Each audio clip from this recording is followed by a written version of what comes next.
Qui est le cardinal Giovanni Battista Re qui préside les obsèques du pape François?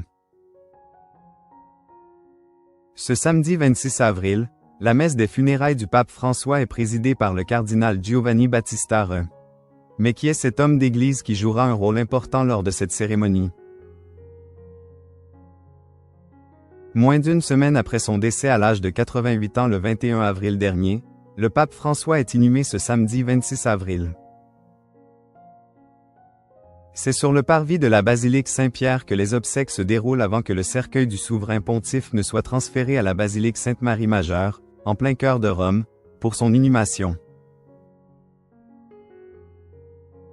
Pour présider la messe des funérailles du pape François, c'est Giovanni Battista Re, âgé de 91 ans, qui s'en charge.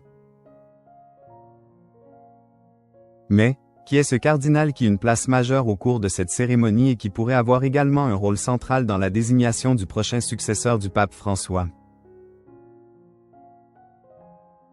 Doyen du Collège des cardinaux, il est aussi préfet émérite de la Congrégation pour les évêques et président émérite de la Commission pontificale pour l'Amérique latine selon les informations du site Internet du Vatican.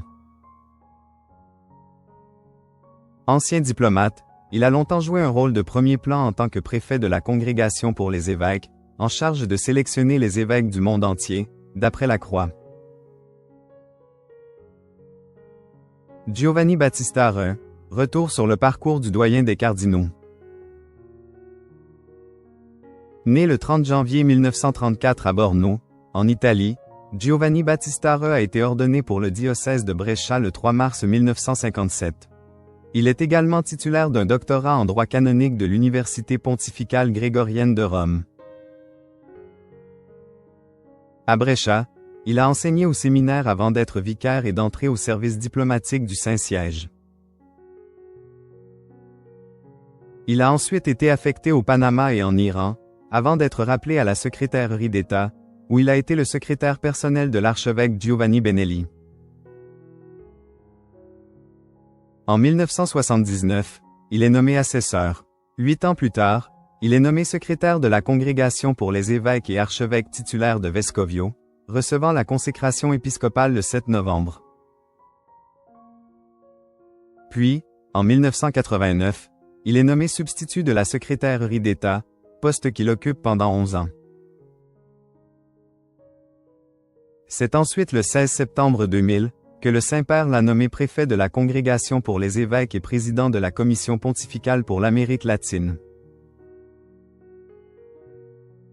Par la suite, il a été président délégué à la 10e Assemblée générale ordinaire du Synode des évêques en octobre 2001.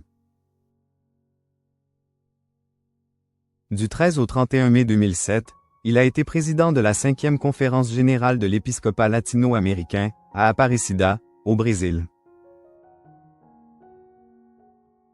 Le 30 juin 2010, il a été nommé préfet émérite de la Congrégation pour les évêques et président émérite de la Commission pontificale pour l'Amérique latine. Il a également participé au conclave d'avril 2005, qui a élu le pape Benoît XVI, et à celui de mars 2013, qui a élu le pape François. S'il a été au cœur d'une polémique en 2009 après avoir levé l'excommunication de 4 évêques lefévristes dont l'un qui avait tenu des propos négationnistes, il a toutefois conservé l'estime de ses pairs qui l'ont élu doyen en 2020.